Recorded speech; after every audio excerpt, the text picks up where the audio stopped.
Welcome viewers. In this video lecture, we are going to discuss about aluminium and its alloys.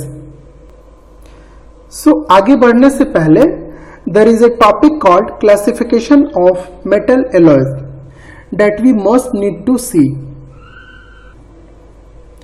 So you can see on the screen metal alloys. Metal alloys को दो parts में divide किया गया है. The first one is ferrous and the other one is non-ferrous. Ferrous में आपका base metal होगा iron. Ferrous को अगेन हमने दो पार्ट में डिवाइड किया है. The first one is steel and the next one is cast iron. Steel is having less than 2 weight% of carbon and in cast iron you are having greater than 2 weight% of carbon. Non ferrous alloys को भी दो part में सब divide किया गया है. The first one is light alloys और next one is heavy alloys. Light alloys में आपका आता है एल्युमिनियम, जिंक, टाइटेनियम और उनके एलॉयज. हेवी एलॉयज में आता है copper, nickel, cobalt and their alloy. So in this video, जैसा कि मैंने आपको पहले ही बता चुका है, we will discuss on light alloys called aluminium पे हम लोग इस वीडियो में डिस्कस करने वाले हैं. तो एल्युमिनियम का जो क्रिस्टल स्ट्रक्चर होता है वो होता है आपका FCC और इसका मेल्टिंग पॉइंट होता है कि आपका 660 डिग्री सेंटीग्रेड और डेंसिटी इसका होता है 2700 kg पर मीटर क्यूब और इलास्टिक मॉडुलस इज 70 GPa और इसका जो अपीयरेंस होता है ये होता है आपका सिल्वर ग्रे लस्ट्रस और इसका जो थर्मल और इलेक्ट्रिकल कंडक्टिविटी होता है जो एल्युमिनियम का वो होता है हाई. स्क्रीन पे आप देख सकते हैं इसके कुछ एप्लीकेशन. एल्युमिनियम का यूज डिफरेंट एप्लीकेशन में किया जाता है, जैसे कि सीट बनाने में, फिन्स बनाने में, वायर्स बनाने में, बेवरेज कैन, जैसे कि आप कोक वगैरह पीते हो तो उसका जो कैन बना होता है that is made of aluminium. Next we are having use of aluminium in automobile industry. तो हम लोग एल्युमिनियम का ऑटोमोबाइल इंडस्ट्री में क्यों यूज करते हैं? मेन पर्पस होता है हमारा टू रिड्यूस फ्यूल कंजम्पशन. तो मेन पर्पस है हमारा एल्युमिनियम यूज करने से क्या होता है, फ्यूल कंजम्पशन कम करते हैं हम यदि हम एल्युमिनियम का यूज करते हैं ऑटोमोबाइल इंडस्ट्री में. तो lower energy consumption and gas emission through reduced weight. Extensive use of aluminium can result in up to 300 kg weight reduction in a medium sized vehicle, that is 1400 kg. For every 100 kg reduction in the automotive sector, there is 20% lower exhaust gas emission that results in reduced operating cost. आपके screen पे देख रहे होंगे Jaguar XJ salon, इसका जो body है ये आपका एल्युमिनियम एलॉय का बना हुआ है. जैसा कि आप जानते हैं कि हम लोग, जैसा हमने अभी डिस्कस किया है कि एल्युमिनियम का यूज हम लोग करते हैं क्यों ऑटोमोबाइल इंडस्ट्री में, that is for to reduce fuel consumption. यानी यदि हम 100 kg वेट घटाते हैं ऑटोमोटिव सेक्टर में तो इसका रिजल्टेंट क्या होगा, 20% लोअर एग्जॉस्ट गैस एमिशन. ठीक है. नेक्स्ट है हमारा use of aluminium in aircraft industry. अब भाई एयरक्राफ्ट इंडस्ट्री क्या डिमांड करती है? तो एयरक्राफ्ट इंडस्ट्री का डिमांड होता है इंप्रूव टफनेस, वेट लोअर होना चाहिए और resistance to fatigue and corrosion ज्यादा होना चाहिए. तो जिसका विंग होता है, जो एरोप्लेन का विंग होता है, that is made of aluminium alloys. Next हम लोग डिस्कस करेंगे रोल ऑफ एलॉइंग एलिमेंट्स. यानी एल्युमिनियम में हम डिफरेंट यदि एलिमेंट को ऐड करते हैं तो what is the effect of the alloy.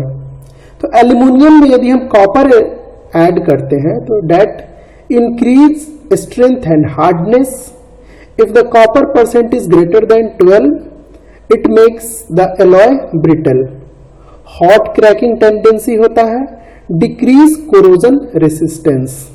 ये होता है आपका एल्युमिनियम में कॉपर ऐड करने पे। नेक्स्ट है हमारा इफ यू ऐड मैंगनीज, तो मैंगनीज ऐड करने से क्या इफेक्ट होता है? Increases yield and tensile strength, improves ductility, good resistance to corrosion, and the next one is decrease resistivity. अब हम लोग देखेंगे नेक्स्ट हम लोग एलॉइंग एलिमेंट ऐड करने पे। तो नेक्स्ट है हमारा सिलिकॉन। सिलिकॉन यदि ऐड करते हैं तो क्या होता है? Increases tensile strength and hardness up till 30% weight, decrease the hot cracking, good resistance to corrosion. Next है इफ यू ऐड मैग्नीशियम, इससे क्या होगा आपका? Increase strength and hardness, good resistance to corrosion, increase weldability and machinability.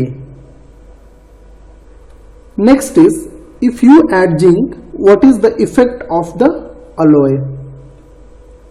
Gives heat treatable alloys when combined with magnesium, increase strength and hardness, increase toughness but susceptible to stress corrosion cracking. Already हमने देख चुका है जो common alloying elements था aluminium में, that is copper, magnesium, silicon, manganese and zinc, उनका effect भी हमने देख लिया है कि कैसे हम लोग यदि कॉपर, मैग्नीशियम ये सब ऐड करते हैं तो जो एलॉय होता है उसका क्या इफेक्ट होता है। Next one is wrought alloy and cast alloy. तो रॉट एलॉयज का ये सीरीज है 1 XXX series, 2 XXX, 3 like that से 8 तक। नेक्स्ट है हमारा टी सीरीज और ये है आपका एलॉइंग एलिमेंट। तो ये जो है 1 XXX, इसका मीनिंग क्या है सीरीज में? ये जो फर्स्ट जो डबल एक्स है that means the percentage of aluminium. ये जो पहला जो 2 एक्स है ये है आपका परसेंटेज ऑफ एल्युमिनियम। तो फर्स्ट जो सीरीज है, first XXX series, it means pure aluminium, यानी मिनिमम जो एल्युमिनियम का परसेंटेज होगा दैट विल बी 99%। जो सेकेंड सीरीज है that is alloyed with copper, जिसको हम लोग ड्यूरेलियम भी कहते हैं। थर्ड सीरीज है आपका alloyed with magnesium. Fourth series है alloyed with silicon. Fifth series है alloyed with magnesium. Six series है आपका alloyed with magnesium and silicon. Seventh XXX series है alloyed with zinc. 8 XXX series है other element such as lithium. T series means heat treated. Next we will see cast alloy.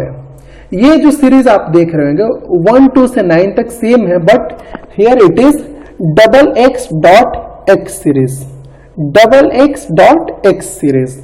तो यहाँ पे initial जो XX है ये वाला ये जो इनिशियल XX है यानी before decimal, that is minimum percentage of aluminium. और डेसिमल के बाद जो x है दैट विल बी 0 और 1। डेसिमल के बाद सिर्फ जो डिजिट होगा दैट विल बी 0 और 1। 0 आपका कास्टिंग इंडिकेट करता है और 1 जो है आपका इनगॉट इंडिकेट करता है। तो 1 series means pure aluminium 99%। Second series है आपका कॉपर। थर्ड सीरीज है आपका एलॉयड विथ सिलिकॉन, कॉपर और मैंगनीज। थर्ड वन है फोर्थ वन है आपका alloyed with silicon. Fifth one है आपका एलॉयड विथ मैग्नीशियम।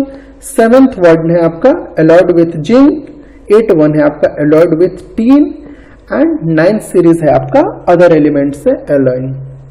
सो इस वीडियो में हमने डिस्कस किया एल्युमिनियम एंड इट्स एलॉयज।